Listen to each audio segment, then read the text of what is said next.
Welcome to the world of Ukiyo-e, or as it's often called, the art of the floating world. It's colorful, dramatic, and deeply rooted in Japanese history. But what exactly is Ukiyo-e, and why has it captivated people for centuries? In this crash course, we're diving into the floating world of Ukiyo-e, where beauty, adventure, and fantasy come to life. To understand Ukiyo-e, let's rewind to the Edo period, over 400 years ago. Back then, Japan was a bustling, growing nation that kept itself closed off from most of the outside world. And within its borders, a unique, thriving art scene emerged, reflecting the life and spirit of Japan's city culture. Ukiyo-e translates to pictures of the floating world. This floating world wasn't about fantasy or escapism as we might think today. Instead, it was a way for ordinary people to experience and capture moments of joy, celebrations, beautiful landscapes, and exciting performances. So Ukiyo-e became an art of the people. What makes Ukiyo-e so unique is how it's created. These aren't just paintings, they're woodblock prints. The process involves three main artisans: the artist who designs the print, the carver who carefully carves the design onto wooden blocks, and the printer who applies colors and transfers the images onto paper. Imagine the teamwork and precision needed. Each color you see, it's from a separate carved block, so every color layer had to line up perfectly. And with each new block, the print came alive layer by layer, from black outlines to vibrant reds, blues, and greens.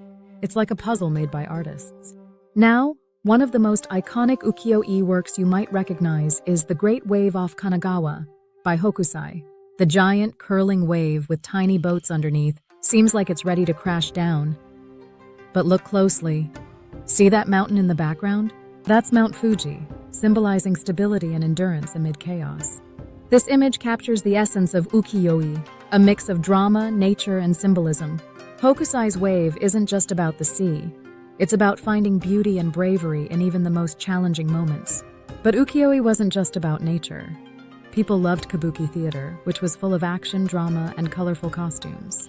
Artists like Sharaku made incredible portraits of kabuki actors, capturing their powerful expressions and costumes, almost as if they were still on stage. These prints were like movie posters of the time. Fans collected them, and each actor's print became a prized possession, like having your favorite celebrity's poster today. And then there were bijinga, pictures of beautiful women. Artists like Utamaro Kitagawa were known for portraying women in elegant kimonos, with delicate details showing hairstyles, accessories, and fashion trends of the time. These prints gave us a peek into the beauty ideals and daily lives of Edo-era women, celebrating grace, style, and elegance. As time went on, Ukiyo-e artists began creating more landscape prints. Hiroshige, another famous Ukiyo-e artist, became known for his serene, almost poetic scenes of Japanese landscapes, like the 53 stations of the Tokaido, which shows travelers journeying through beautiful landscapes across Japan.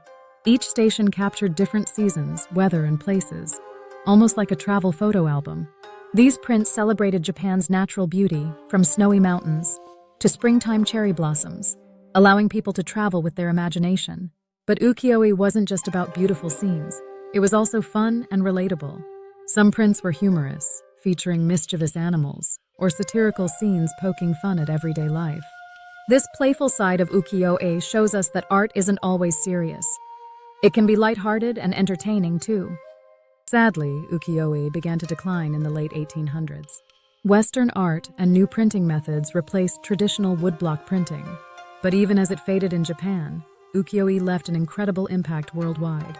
Western artists like Monet, Van Gogh, and even Picasso admired Ukiyo-e and were inspired by its simplicity, bold lines, and unique perspective. Ukiyo-e helped shape modern art, reminding artists and viewers alike that beauty can be found in simplicity, harmony, and the everyday world around us. Ukiyo-e might be hundreds of years old, but its spirit lives on in art and pop culture today. So next time you see a beautiful landscape, a fashionable character, or even a quirky animal in art, think of Ukiyo-e, the art of the floating world. Thanks for joining this crash course.